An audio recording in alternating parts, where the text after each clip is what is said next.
Assalamualaikum warahmatullahi wabarakatuh. Kembali lagi dalam video tutorial peramalan menggunakan metode time series. Kali ini, saya akan melakukan peramalan menggunakan metode seasonal ARIMA atau SARIMA. Di sini, saya menggunakan data penumpang kereta api di wilayah Jabodetabek pada bulan Januari hingga bulan Desember pada tahun 2011 hingga tahun 2019. Kemudian data tersebut saya copy di software Minitab. Langkah pertama adalah melakukan plotting data untuk menentukan jenis data. Kita start, time series plot, simple. Untuk seriesnya kita pilih penumpang kereta, time scale untuk memudahkan ngeceknya, month year, karena data dimulai dari bulan Januari tahun 2011. Oke.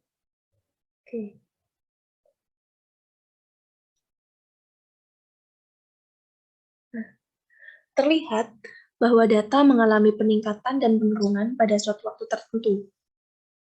Data mengalami penurunan pada bulan Februari, pada setiap bulan Februari, dan mengalami peningkatan pada setiap bulan Juli, sehingga data berpola seasonal. Dalam plot juga nampak bahwa data berpola tren kenaikan, karena selalu mengalami penaikan pada setiap tahunnya. Kemudian kita melakukan pengecekan atau uji stasionaritas terhadap ragam dan terhadap mean atau rata-rata. Dalam pengujian terhadap ragam, check stat, control chart, box chart, all observation. Di sini kita pilih penumpang kereta, subgroup 1, kita pilih option. Nah, option di sini kita dapat kita lakukan jika kita ingin mentransformasikan data apabila data yang kita miliki belum stasioner. Kita pilih di kolom C4. Oke. Nah, di sini tampak bahwa nilai random value-nya bernilai 0. Suatu data dikatakan stasioner terhadap ragam jika memiliki nilai random value bernilai 1. Kemudian setelah kita lakukan transformasi di kolom C4, kita namai kolom 1. Kita transformasikan kembali. Workshop.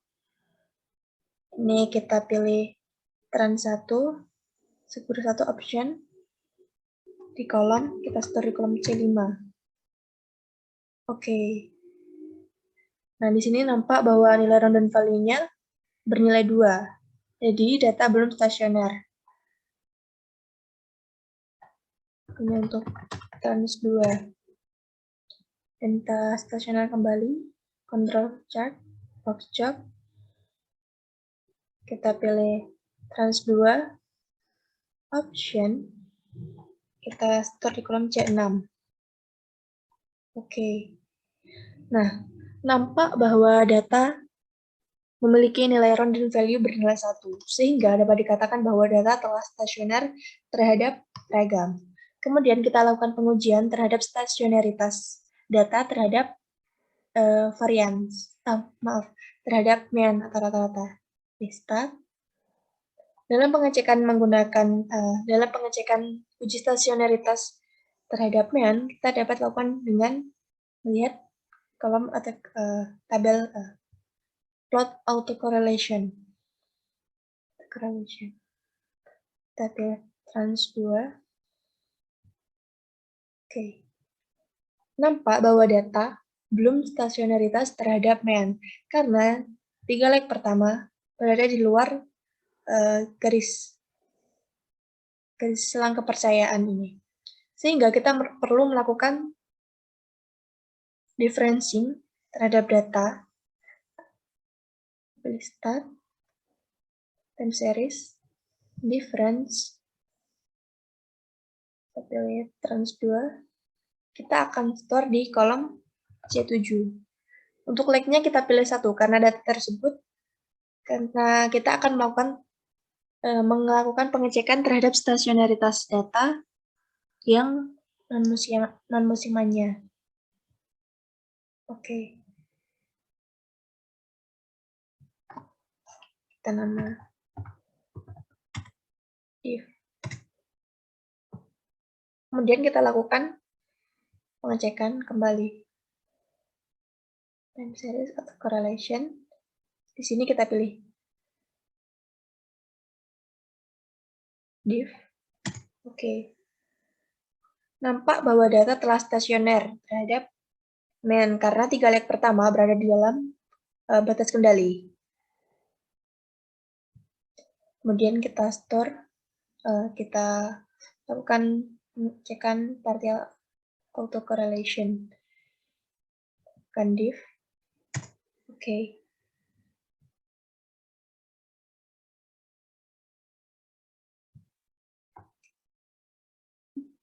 Kedua plot tersebut merupakan plot ACF dan PACF terhadap data non-musimannya. Untuk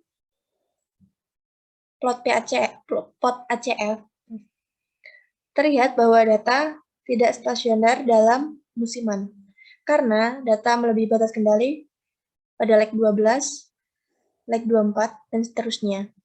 Sehingga data perlu dilakukan differencing terhadap musiman, yaitu pilih start, time series, difference, dan kita pilih diff.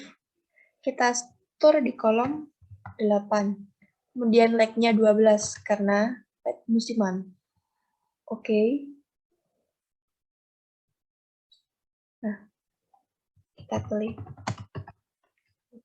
12. Terlihat bahwa data dari nomor 1 sampai 12 bernilai kosong karena telah kita differencing. Selanjutnya kita cek stasionaritasnya.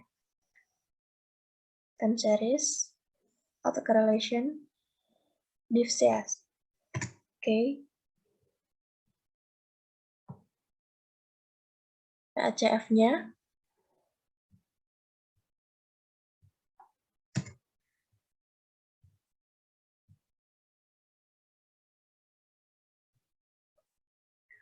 Terlihat bahwa data terhadap musiman telah stasioner karena 3 leg pertama berada di dalam batas kendali. Untuk plot PACF-nya juga 3 leg pertama berada dalam batas kendali. Sehingga kita dapat menentukan model-model yang memungkinkan terhadap data tersebut. Untuk sebelumnya, ACF menunjukkan nilai MA, dan untuk PACF menunjukkan nilai AR, atau autoregresif. Di sini moving average. Sehingga model yang memungkinkan adalah untuk non-musimannya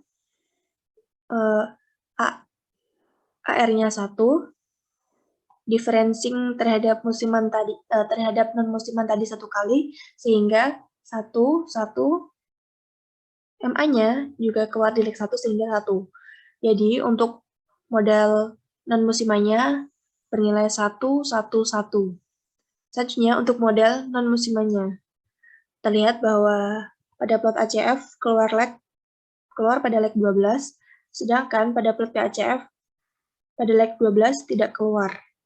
Sehingga model yang memungkinkan adalah 0, karena pada AR-nya di plot PACF tidak keluar leg sehingga nilai 0. Selanjutnya 1, karena differencing 1 kali pada plot musiman. Dan MA-nya 1, karena keluar leg 12. Sehingga diperoleh metode Sarima yang memungkinkan adalah 1, 1, 1, 0, 1, 1, angka 12, karena stasionalnya 12. Kemudian kita lakukan pengecekan signifikasi. Apakah model yang terbentuk telah signifikan atau belum. Dengan start, time series, ARIMA. Untuk seriesnya kita pilih penumpang kereta, kita kembali lagi ke data awalnya, dan fit seasonal model. Untuk periodnya saya pilih 12. Tadi diperoleh autoregresifnya menilai untuk non-seasonal 1, difference-nya 1 kali, dan moving average 1. Untuk seasonalnya, karena nilai PACF-nya tidak keluar di leg 12 sehingga 0, kemudian difference 1 kali, dan moving average keluar di leg 12, 1. Kita oke. Nah, pada final estimate ini, terlihat bahwa nilai p-value bernilai lebih dari alfa, dengan alfa 5%. Nilai tersebut lebih dari alfa, sehingga model yang dimiliki tidak signifikan. Dilihat kembali plot ACF dan PACF-nya, apakah masih terdapat model yang memungkinkan untuk dilakukan pengujian. Dalam SARIMA juga terdapat metode SAR, model SAR atau Seasonal Autoregressive, dan model SMA atau Seasonal Moving Average. Kita perhatikan untuk model SAR. Pada plot PACF, untuk non-musimannya keluar di leg 1 sehingga diperoleh 1. Tadi differencing untuk non-musiman 1 kali sehingga diperoleh 1, 1, dan MA-nya 0. Untuk non-musimannya, karena tidak keluar di leg 12 sehingga AR-nya bernilai 0, diferensi 1 kali dan MA-nya 0. Kemudian kita lakukan pengujian time series ARIMA. Kita tadi autoregresifnya 1, difference 1, dan moving average 0. Untuk seasonal, kita pilih 0. Oke.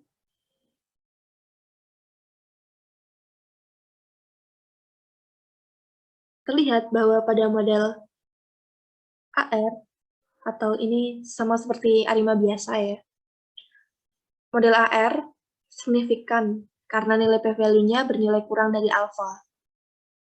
Kemudian kita lakukan pengujian, pengecekan kembali pada plot ACF dan PACF pada model SMA. Pada autocorrelation-nya, karena AR-nya 0, difference 1, dan keluar di leg 1 untuk MA-nya, sehingga diperoleh 0, 1, 1. Untuk model musimannya, untuk AR 0, difference 1, dan MA-nya 1, karena keluar di leg 12. Sehingga langsung kita lakukan pengujian, time series, ARIMA. Kita tadi autoregresif 0, difference 1, dan moving average 1. Untuk seasonalnya, difference 1, moving average 1. Oke. Nah, terlihat bahwa model SMA ini telah signifikan karena nilai p-value-nya bernilai kurang dari alfa. Kemudian, sehingga kita memiliki dua model yang signifikan, yaitu model SMA dan model ARIMA tadi. Keduanya kita lakukan uji asumsi residual.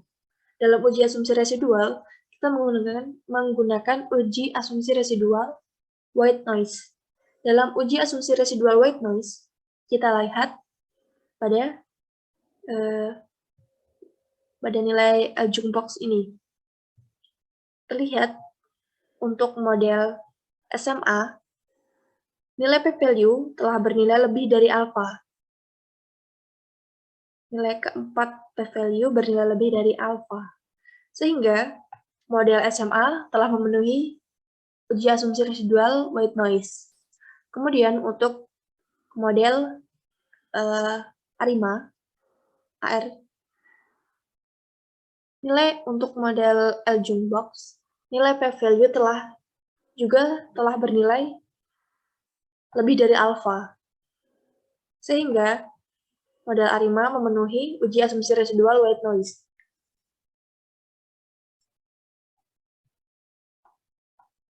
Setelah melakukan uji asumsi residual white noise pada kedua data tersebut, selanjutnya kita melakukan uji distribusi normal. Sebelumnya kita harus menentukan residual dari kedua data yang diperoleh. Stat time series ARIMA untuk model 110 AR1 difference 1 0. Kita lihat forecast-nya kita matikan. Oke. Untuk storage-nya kita pilih residual dan fits. Oke. Nah, kemudian kita lakukan pengujian stat, basic, normality, untuk residual. Oke. Nah, terlihat bahwa nilai p-value bernilai kurang dari alfa, yaitu 0,013 kurang dari 0,05. Sehingga untuk model 110 tidak memenuhi uji distribusi normal. Selanjutnya untuk model SMA, time series ARIMA, untuk model tadi 0, 1, 1, 0, 1, 1. Biasanya kita matikan. Oke. Kemudian kita lakukan distribusi normal, normality, residual. Terlihat pada gambar bahwa nilai p-value telah bernilai lebih dari alfa, yaitu 0,529, lebih dari 0,05. Sehingga untuk model SMA telah memenuhi uji distribusi normal. Sehingga model yang sesuai adalah model SMA. Sebagai pembanding, karena data tadi plot data, time series, berpola musiman, dan tren, di sini saya akan membandingkan dengan metode dekomposisi, multiplikatif, dan aditif. Karena metode dekomposisi dipilih karena diklaim dapat meramalkan data dengan pola, tren, dan musiman. Misalnya start, time series, decomposition, penumpang kereta, untuk penumpangnya 12, kita pilih multiplikatif, dan aditif. Sekarang kita generate forecast. Oke. Untuk 24 periode dari data yang ke 108, karena saya menggunakan 108 data. Storage, kita pilih fit, residual, dan forecast. Oke.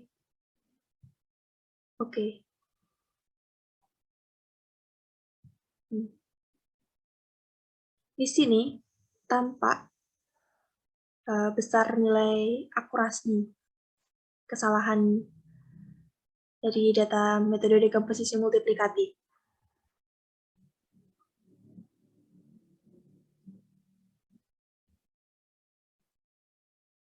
Pada kolom session juga nampak terdapat forecast, akurasi, dan seasonal indicators ini menunjukkan bahwa pada periode pertama menunjukkan kebenaran bernilai 98%, dan begitu seterusnya. Juga diperoleh model dari dekomposisi multiplikatif. Selanjutnya kita untuk yang aditif, time series decomposition, kita pilih aditif, Oke.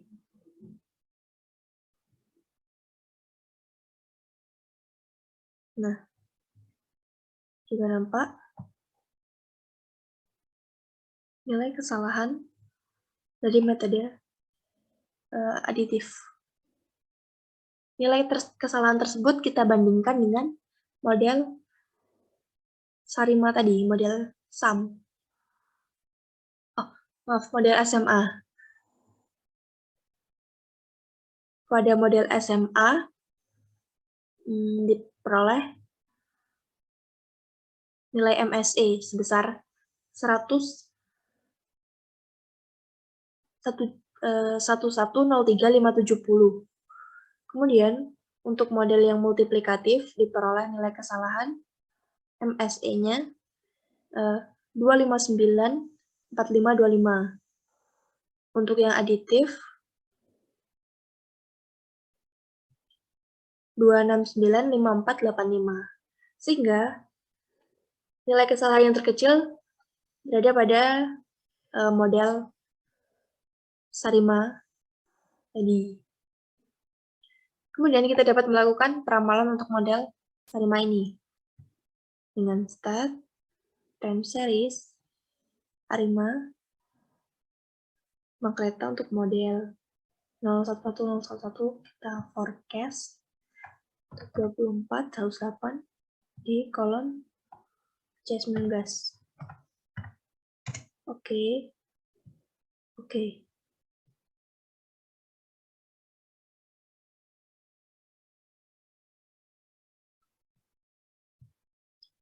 Di sini nampak bahwa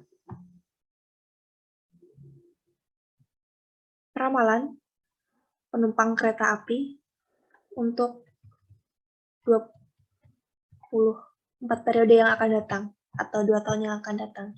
Atau kita juga dapat melakukan series simple yang for time scale. Kita mulai dari bulan 1 tahun 2020. Oke.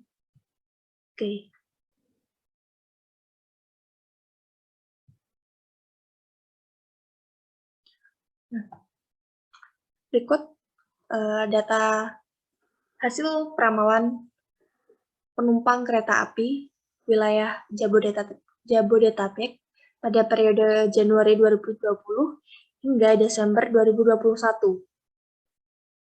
Sehingga diperoleh model terbaik menggunakan metode Sarima.